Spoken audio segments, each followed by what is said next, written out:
নমস্কার বন্ধু, আমি কনফেডারেশনের সাধারণ সম্পাদক মলয় মুখোপাধ্যায়।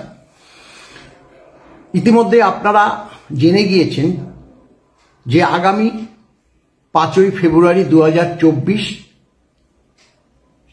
ডিএ মামলাটি মাননীয় জাস্টিস বিচারপতি ঋষিকেশ রায় এবং বিচারপতি জাস্টিস প্রশান্ত কুমার মিত্র মহাশয়ের বেঞ্চে 60 নম্বর সিরিয়ালে 6 নম্বর রুমে অনুষ্ঠিত হতে চলেছে এবং তা আমরা আমাদের পেজে এবং বিভিন্ন হোয়াটসঅ্যাপ মেসেঞ্জারে কর্মচারীদের কাছে প্রেরণও করেছি। সেই প্রেক্ষিত সাধারণ কর্মচারীদের যে মন্তব্য সেগুলো আমরা সবই লক্ষ্য করেছি। আমরাও তো কর্মচারী, আপনাদের মনের মধ্যে যে সংশয় উপস্থিত হয়েছে আমরা তার ব্যতিক্রম নয়। গত 3রা নভেম্বর 2023 ঠিক এই 60 নম্বর সিরিয়ালে মামলাটি উঠেছিল 6 নম্বর রুমে।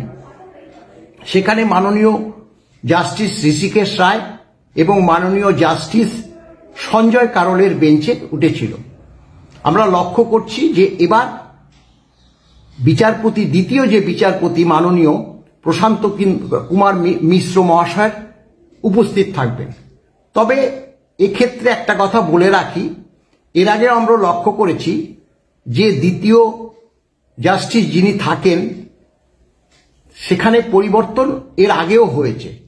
মাননীয় জাস্টিস পঙ্কজ মিতাল, মাননীয় জাস্টিস সঞ্জয় কুমার, এই নামগুলো আমরা লক্ষ্য করেছি। তাতে যে খুব একটা অসুবিধা হয় তা কিন্তু নয়, কারণ বহু মামলাই রিলিজ হয়েছে।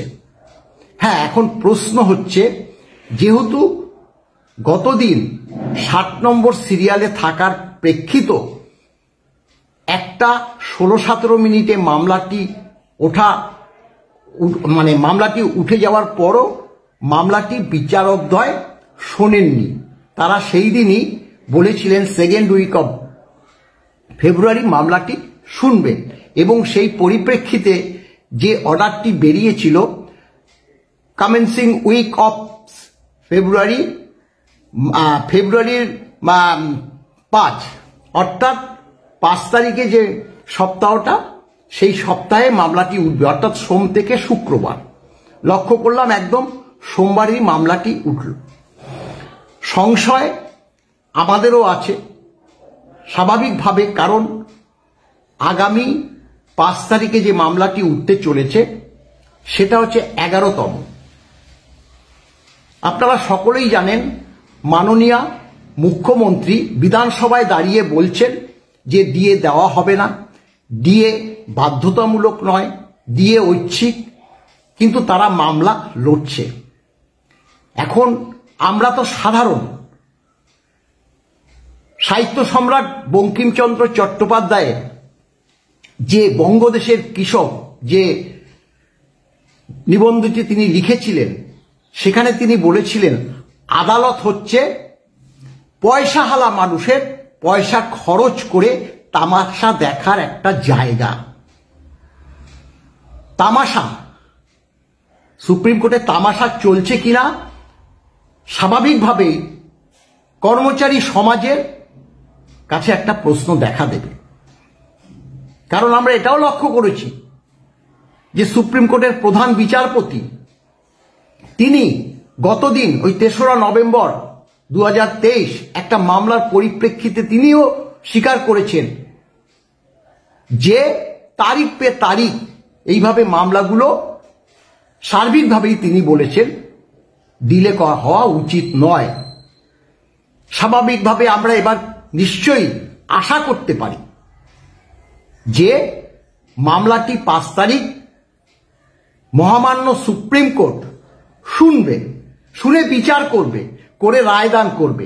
যে রায় হোক না কেন আমরা তা মাথা পেতে নেব, কিন্তু তাদের তো বোঝা উচিত আমরা সাধারণ কর্মচারী, অধিকাংশ অবসর নিয়েছে এই মামলার প্রেক্ষিত। আমরা তাদের কাছে হাত পেতে পেতে টাকা জোগাড় করে এই মামলা লড়ছি। আমরা সাধারণ মানুষ, আমরা পয়সাওয়ালা নই, পয়সা হলো হচ্ছে সরকার।